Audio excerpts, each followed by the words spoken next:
नमस्कार, मैं हूं अंकुर और आप देख रहे हैं सत्य हिंदी का न्यूज बुलेटिन। एक नजर अब तक की सुर्खियों पर। आरजेडी के ऑफर पर अब नीतीश कुमार ने चुप्पी तोड़ी है। नीतीश ने कहा कि हम 2 बार गलती से इधर से उधर चले गए थे, अब हम लोग हमेशा साथ रहेंगे और बिहार के साथ देश का विकास करेंगे। कयास लगाया जा रहा है कि राजद की ओर से उन्हें एक बार फिर महागठबंधन में शामिल होने का कथित तौर पर ऑफर मिला है। बता दें, नीतीश कुमार को लेकर काफी दिनों से पलटने के संकेत मिल रहे हैं, इसलिए बीच में नीतीश ने मामले को शांत करने के लिए बयान दिया है। हालांकि नीतीश कुमार लोगों को एकदम चकरघन्नी बना देते हैं अपनी राजनीति से। लालू प्रसाद यादव जैसे घाघ राजनीति के पास भी नीतीश कुमार की राजनीति का कोई तोड़ नहीं है, तो आप समझ सकते हैं कि उनकी राजनीति का स्तर क्या है। इसलिए जो नीतीश बोलते हैं वो करते नहीं, और जो नहीं बोलते हैं वो डेफिनेटली कर सकते हैं। इसलिए कथनी और करनी में अंतर रहता है। पिछली बार भी नीतीश ने आरजेडी से यही बात कही थी जो अब बीजेपी के बारे में करें हैं। दरअसल अमित शाह के अंबेडकर पर बयान, बीजेपी के नेताओं का बीजेपी की ही सरकार बनाने के बयान और नीतीश को सीएम फेस बीजेपी की ओर से ना कहने के बाद नीतीश नाराज बताए जाने लगे। इस बीच लालू की पार्टी ने भी ऐसे बयान दिए जिससे हवा और तेज हो गई कि नीतीश फिर से कुछ कर सकते हैं। हालांकि बीजेपी आलाकमान ने नीतीश को शांत करने के लिए भारत रत्न देने जाने की मांग तक करवा दी। इस बीच नीतीश ने भी माहौल को शांत करने के लिए, ठंडा रखने के लिए ये बयान दिया। लेकिन फिर वही बात है कि नीतीश बिहार की राजनीति की अबूझ पहेली हैं। बिहार में राजनीतिक हलचल तेज हो गई है। पहले से नीतीश कुमार की पाला बदलने की खबरें चल रही हैं। इस बीच चिराग पासवान के सहयोगी के यहाँ मोदी की एजेंसी ईडी ने छापेमारी कर दी है। ईडी ने आज बिहार के बहुचर्चित पूर्व विधायक और लोजपा रामविलास के नेता हुलास पांडे के ठिकाने पर ईडी की छापेमारी चली। ये रेड हुलास पांडे के 3 ठिकानों पर हो रही है। सूत्रों के अनुसार ये आय से अधिक संपत्ति मामले में उनके पटना स्थित 2 और बेंगलोर के 1 ठिकाने पर छापेमारी की गई। हुलास पांडे केंद्रीय मंत्री चिराग पासवान के करीबी माने जाते हैं, जिस वजह से इसे बड़ी कार्रवाई माना जा रहा है। बता दें, इससे पहले नीतीश कुमार के सहयोगी के यहाँ छापेमारी की गई थी। अब चिराग पासवान के सहयोगी के यहाँ छापेमारी का खेल को समझने के लिए ये जान लें कि चिराग पासवान सीएम बनना चाह रहे हैं, ऐसी खबर चली। इसकी चर्चा पिछले दिनों चली थी, जिसके बाद चिराग पासवान से मीडिया ने सवाल पूछा था कि क्या आप विधायक बनना चाहते हैं। और ये सवाल इसलिए खास है क्योंकि चिराग सांसद हैं और मंत्री भी। इसका जवाब चिराग ने दिया था कि कौन बिहार में विधायक नहीं बनना चाहेगा। आप विधायक का मतलब समझ लें, बात विधायक बनने की नहीं है। विधायक होगा तभी कोई मुख्यमंत्री होगा। सवाल घुमाकर पूछा गया और जवाब भी घुमाकर दिया गया। बात मुख्यमंत्री पद की थी। इस बीच चिराग पासवान की पार्टी ने भी चिराग पासवान को सीएम बनाने की इच्छा जाहिर कर दी। युवा एलजेपीआर प्रदेश उपाध्यक्ष आदित्य पांडे ने कहा कि हमारे दल का एक एक कार्यकर्ता यही चाहेगा कि चिराग पासवान बिहार के मुख्यमंत्री बने। इन सब खबरों के बीच ही चिराग पासवान के सहयोगी के यहाँ छापेमारी हो गई। आरएसएस की मैगजीन ऑर्गेनाइजर ने एक एडिटोरियल छापा था, जिसके बाद ये कहा गया कि आरएसएस के मुखपत्र ने मोहन भागवत के खिलाफ बयान दे दिया है। दरअसल मोहन भागवत ने कहा था कि राम मंदिर के निर्माण के बाद कुछ लोग इस धारणा के तहत थे कि वो इस तरह के विवादों को उठाकर हिंदुओं के नेता बन सकते हैं। हर दिन एक नया मामला उठाया जा रहा है, इसकी इजाजत कैसे दी जा सकती है। भारत को दिखाने की जरूरत है कि हम एक साथ रह सकते हैं। लेकिन उनकी इस राय से अलग आरएसएस की पत्रिका ने राय रखी। ऑर्गेनाइजर के संपादक प्रफुल्ल केतकर ने संपादकीय में लिखा कि सोमनाथ से लेकर संभल और उससे आगे का एक ऐतिहासिक सत्य जानने की ये लड़ाई धार्मिक वर्चस्व के बारे में नहीं है। ये हमारे राष्ट्रीय पहचान की पुष्टि करने और सभ्यतागत न्याय की लड़ाई है। लेख में था कि कैसे शाही जामा मस्जिद के स्थान पर एक मंदिर अस्तित्व में था। तर्क दिया गया कि ऐतिहासिक रूप से आक्रमण किए गए या ध्वस्त किए गए धार्मिक स्थानों के बारे में सच्चाई को समझना जरूरी है, महत्वपूर्ण था।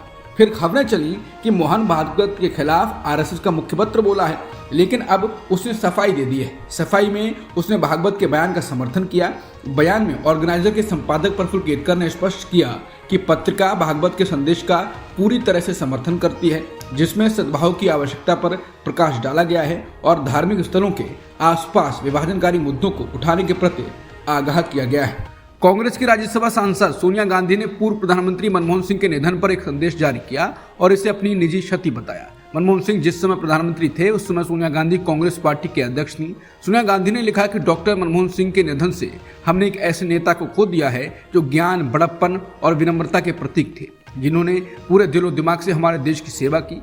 सोनिया गांधी ने लिखा है कि भारत के लोग मनमोहन सिंह के साफ दिल और दिमाग की वजह से उनसे प्यार करते थे। उनकी सलाह और विचारों को हमारे देश के राजनीतिक फलक में अहमियत दी जाती थी और उनका बहुत सम्मान था। दुनिया भर के नेता और विद्वान उनका सम्मान और प्रशंसा करते थे। मनमोहन सिंह ने जो भी ऊंचा पद संभाला उसमें खास छाप छोड़ी। उन्होंने भारत को गौरव और सम्मान दिलाया। सोनिया गांधी लिखती हैं कि मेरे लिए डॉक्टर मनमोहन सिंह का निधन निजी क्षति है। वो मेरे दोस्त और मार्गदर्शक थे। उनका व्यवहार बेहद सौम्य था, लेकिन वो अपनी मान्यताओं के प्रति उतने ही दृढ़ थे। सामाजिक न्याय, धर्मनिरपेक्षता और लोकतांत्रिक मूल्यों के लिए उनकी प्रतिबद्धता गहरी और अटूट थी। कोई उनके साथ कुछ समय बिताने पर ही उनके ज्ञान और बुद्धिमत्ता, ईमानदारी और निष्ठा से प्रभावित हो जाता था। पूर्व प्रधानमंत्री मनमोहन सिंह के निधन पर अन्ना हजारे का बयान आया है। उन्होंने कहा कि देश के आर्थिक सुधारों में उनका बड़ा योगदान रहा। अन्ना हजारे वही हैं जिनके नाम से चला आंदोलन ने मनमोहन सरकार को हिला दिया था। हालांकि उस आंदोलन के बाद अन्ना हजारे का कोई आंदोलन चला नहीं और ना ही उन्होंने कुछ खास किया। हालांकि उसके दूसरे कारण हो सकते हैं और हैं भी। अन्ना हजारे ने कहा है कि जब वो प्रधानमंत्री थे तब मैं भ्रष्टाचार के खिलाफ आंदोलन का नेतृत्व कर रहा था। मैं उनसे दिल्ली में उनके आवास पर कई बार मिला था और वो बहुत जल्दी फैसले लेते थे।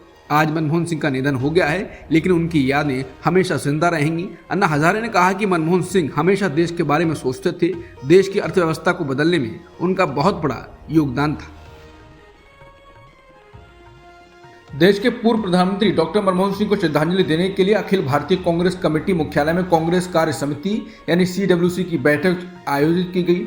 बैठक में हिस्सा लेने के लिए कांग्रेस अध्यक्ष मल्लिकार्जुन खड़गे, लोकसभा में विपक्ष के नेता और कांग्रेस सांसद राहुल गांधी AICC मुख्यालय पहुंचे। इस दौरान कांग्रेस संसदीय दल की अध्यक्ष सोनिया गांधी भी बैठक में शामिल हुई। बैठक में डॉक्टर मनमोहन सिंह के योगदान को याद करते हुए उन्हें श्रद्धांजलि दी गई। कांग्रेस कार्य समिति के अन्य वरिष्ठ नेता भी इस महत्वपूर्ण बैठक में शामिल होने के लिए पहुंचे। पूर्व पीएम मनमोहन सिंह का स्मारक बनाने के लिए कांग्रेस अध्यक्ष मल्लिकार्जुन खड़गे ने पीएम मोदी से अपील की है। कांग्रेस ने बताया कि कांग्रेस अध्यक्ष खड़गे ने प्रधानमंत्री और गृह मंत्री से फोन पर बात करके एक पत्र लिखकर भारतीय राष्ट्रीय कांग्रेस की ओर से पुरजोर अनुरोध किया कि भारत के सपूत सरदार मनमोहन सिंह जी का अंतिम संस्कार व स्मारक स्थापित करना ही उनको सच्ची श्रद्धांजलि होगी। जम्मू कश्मीर की पूर्व मुख्यमंत्री और PDP की नेत्री महबूबा मुफ्ती ने पूर्व प्रधानमंत्री मनमोहन सिंह के निधन पर दुख जताया। उन्होंने लिखा कि मैंने कभी उनके जैसा विजनरी लीडर नहीं देखा। कांग्रेस PDP अलायंस का श्रेय पूर्व प्रधानमंत्री को देते हुए उन्होंने कहा कि 2002 में सोनिया गांधी ने PDP से अलायंस की बात करने के लिए मनमोहन सिंह जी को ही भेजा था। मैंने उन जैसा सादगीपूर्ण नेता नहीं देखा। मुफ्ती ने कहा कि आज तो छोटी छोटी बातों के लिए एडवर्टीजमेंट लग जाते हैं, लेकिन मैंने उनका कभी ऐड नहीं देखा। बता दें, मनमोहन से उलट पीएम मोदी के विज्ञापन को लेकर काफी चर्चा होती है। इस बात पर काफी बार सवाल भी उठाए गए थे कि जिसको बधाई देनी होती थी उसका फोटो बहुत छोटा होता है और पीएम मोदी का ही फोटो इतना बड़ा हो कि वो ही दिख रहे होते हैं, चाहे खिलाड़ी हो, चाहे महिलाएं हों या कोई अन्य। पूर्व IPS और बीजेपी नेता और योगी सरकार में मंत्री असीम अरुण ने पूर्व पीएम मनमोहन सिंह का एक किस्सा सुनाया है जिसकी चर्चा हो रही है। उन्होंने कहा है कि मैं 2004 से लगभग 3 साल उनका बॉडीगार्ड रहा। SPG में पीएम की सुरक्षा का सबसे अंदरूनी घेरा होता है, क्लोज प्रोटेक्शन टीम, जिसका नेतृत्व करने का अवसर मुझे मिला था। AIG CPT वो व्यक्ति है जो पीएम से कभी भी दूर नहीं रह सकता है। अगर एक ही बॉडीगार्ड रह सकता है तो साथ ये बंदा होगा। ऐसे में उनके साथ उनकी परछाई की तरह साथ रहने की जिम्मेदारी थी मेरी।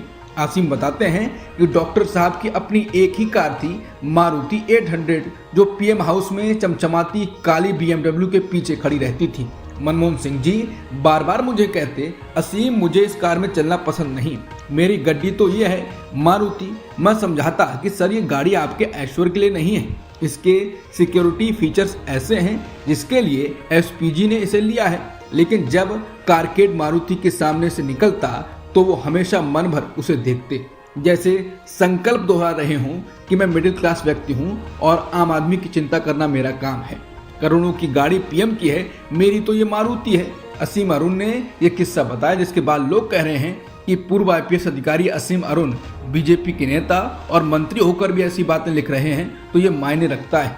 असीम अरुण ने सियासी दायरे की दीवार तोड़कर सच बयान किया है। पीएम मोदी ने पूर्व पीएम मनमोहन सिंह को श्रद्धांजलि दी और उनके निधन को देश के लिए एक बहुत बड़ी क्षति बताया। एक शोक संदेश में उन्होंने कहा कि उनका जाना राष्ट्र के रूप में हमारे लिए बहुत बड़ी क्षति है।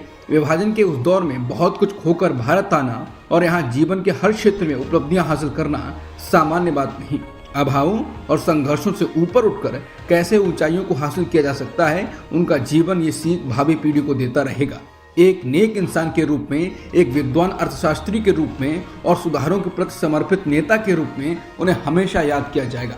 एक अर्थशास्त्री के रूप में उन्होंने अलग अलग स्तर पर भारत सरकार में अनेक सेवाएं दी। एक चुनौतीपूर्ण समय में रिजर्व बैंक के गवर्नर के रूप में भूमिका निभाई। पूर्व प्रधानमंत्री भारत रत्न श्री पी.वी. नरसिम्हा राव की सरकार में वित्त मंत्री रहते हुए उन्होंने वित्तीय संकट से घिरे देश को एक नई अर्थव्यवस्था के मार्ग पर प्रशस्त किया। प्रधानमंत्री के रूप में देश के विकास में और प्रगति में उनके योगदान को हमेशा याद किया जाएगा। राज्यसभा सांसद रहते हुए संसद में उनके व्हील चेयर पर आने को याद करते हुए पीएम मोदी ने कहा, सांसद के रूप में डॉक्टर साहब की निष्ठा सभी के लिए प्रेरणा है। सत्र के समय अहम मौकों पर वो व्हील चेयर पर बैठकर आते थे। दुनिया के प्रतिष्ठित संस्थानों की शिक्षा लेने और सरकार के अनेक शीर्ष पदों पर रहने के बाद भी वो अपनी सामान्य पृष्ठभूमि के मूल्यों को कभी नहीं भूले। दलगत राजनीति से ऊपर उठकर उन्होंने हमेशा हर दल के व्यक्ति से सहज रिश्ता रखा, सबके लिए उपलब्ध रहे। जब मैं मुख्यमंत्री था तब उनसे राष्ट्रीय, अंतर्राष्ट्रीय और अनेक विषयों पर खुले मन से चर्चा होती थी। एक तरफ जहां दुनिया और देश के नेता मनमोहन सिंह की उपलब्धियां बता रहे हैं कि मनमोहन सिंह का मौन भी बीजेपी के शोर शराबे से बेहतर था, तो दूसरी ओर लोग पीएम मोदी का वो वीडियो साझा कर रहे हैं जहां वो संसद में वृद्ध मनमोहन सिंह का मजाक उड़ा रहे हैं। वो कहते हैं कि बाथरूम में रेनकोट पहनकर नहाना ये कला तो सिर्फ डॉक्टर साहब ही जानते हैं। इसके अलावा पीएम मोदी की वो बातें भी जो मनमोहन सिंह की अस्वस्थ अवस्था में कही गई। इसके बाद लोग कह रहे हैं कि देखिए कितनी फुहड़ता के साथ मनमोहन सिंह का मजाक उड़ा रहे हैं मोदी और उनके सांसद ठहाके लगा रहे हैं। पूर्व उपराष्ट्रपति हामिद अंसारी ने कहा कि जब मनमोहन सिंह जी प्रधानमंत्री थे तो मैं राज्यसभा का चेयरमैन था। वो हमेशा रचनात्मक सुझाव देते थे। यही वजह है कि उनके कार्यकाल में संसद में कभी ज्यादा हंगामा नहीं हुआ, क्योंकि वो सदस्यों से बातचीत करते थे। मनमोहन सिंह जी ने साल 1991 में कई नीतियों में बदलाव किया, जिसके कारण भारत वैश्विक तंगी से बचा रहा। यही नहीं, उनकी आर्थिक नीतियों के चलते ही देश ने तेजी से आर्थिक विकास किया। पूर्व प्रधानमंत्री मनमोहन सिंह के निधन पर भारत सरकार ने 7 दिन के राष्ट्रीय शोक की घोषणा की है। समाचार एजेंसी एनआई के अनुसार 27 दिसंबर को सारे सरकारी समारोह को रद्द कर दिया गया है।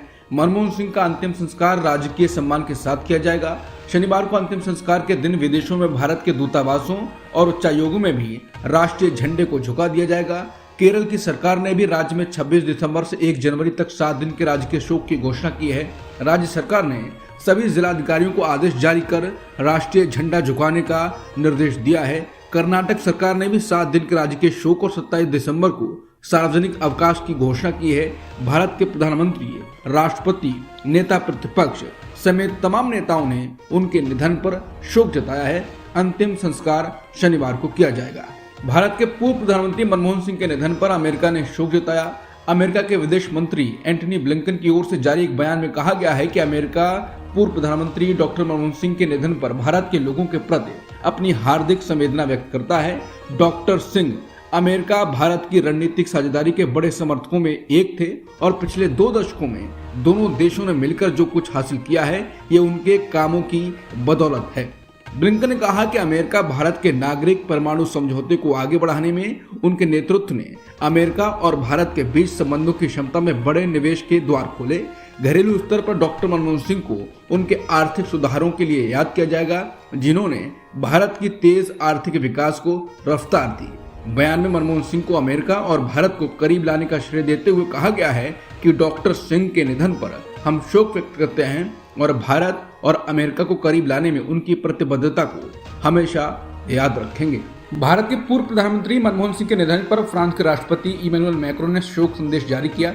अपने एक्स हैंडल पर मैक्रोन ने कहा, डॉक्टर मनमोहन सिंह के रूप में भारत ने एक महान व्यक्ति और फ्रांस ने एक सच्चा दोस्त खो दिया है। उन्होंने अपनी पूरी जिंदगी को देश के नाम कर दिया था। उनके परिवार और भारत के लोगों के प्रति हमारी संवेदनाएं हैं। अमेरिका ने भी मनमोहन सिंह के निधन पर शोक जताते हुए उन्हें भारत अमेरिका संबंधों का शिल्पकार करार दिया। भारत के पूर्व प्रधानमंत्री मनमोहन सिंह के निधन पर दुनिया के कई नेताओं ने शोक व्यक्त किया है। अफगानिस्तान के पूर्व राष्ट्रपति हामिद करजई ने एक्स पर एक पोस्ट में संवेदना व्यक्त करते हुए कहा कि भारत ने अपने सबसे होनहार बेटे को खो दिया है।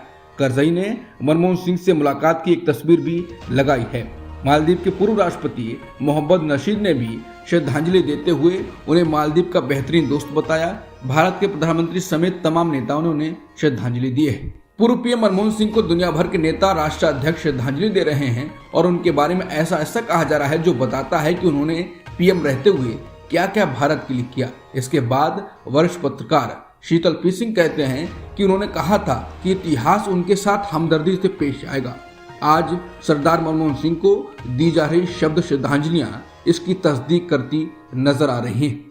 भारतीय रुपया अमेरिकी डॉलर के मुकाबले सबसे निचले स्तर पर पहुंच गया है। शुक्रवार को रुपए ने अमेरिकी डॉलर के मुकाबले 53 पैसे की गिरावट के साथ 85.80 के नए सार्वजनिक निचले स्तर पर पहुंचकर पिछले 6 महीनों में अपनी सबसे तेज गिरावट दर्ज की।